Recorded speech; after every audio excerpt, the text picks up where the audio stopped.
এই বোকা সোদার ঘর এই ধানগুলো কাটতে হাসে ধানগুলো শ্বাস করে ফেলেছে। হ্যাঁ বোকা সোদার ঘর বোধহয় সাবুত বড় কথা শুনেই না। হ্যাঁ এই কষ্ট করে ধানগুলো কাটতাম। হ্যাঁ একটা সালা ধানগুলো মরি শেষ হলে জলে বৃষ্টি শেষ করে ফেলে। আর এই বোকা সোদার ঘর সাবুত করে হাঁসগুলো ধান আমার কি করছে? হ্যাঁ হাঁসরা কি বোধে না পায়? হ্যাঁ এর গোয়া সোয়া শুলে ঢুকে না দিলে হবে না। এবার তেমন কত বড় হাঁসলা হয়ে গেছে। হাঁস বান্ধি বুঝতে পার না?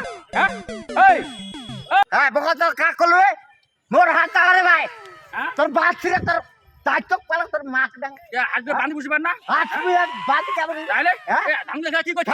বেশি কথা কইস না। বেল মারাইতা মারি দিন বেশি ধান কাটা খাবে তো। ধান খাবারে ভাই এই বোকাসা আর দা তুই কি করে ছাগল খালি ছাগল খাবি না মাই ফেলে বাল হ্যাঁ করিস তুই জেল খালি খাবি খাবিন জেল হ্যাঁ। এই বে তোর শুলে দিম শুলে তুই আরবার কথা বোকাসা তোর হাঁস ধান খাইছে তোর বাহাদুরি বাল হ্যাঁ চুপ তোর বাহাদুরি বেশি বাদ তোর বাহাদুরি বেশি ওই ওই ওই কি কি কাই কাই বাদে রাই না না না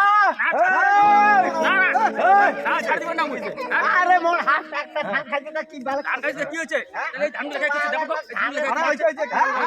কি কেসাল না করে কেসাল করে খাবে কেসালি লোক এলে কেসালি লোক এ কেসাল করেন না পারাবদি বেশি না কেসালের কোনো কুরসু নাই মিলি মিশি খাও এই দিনে তোমার হাত বাঁধি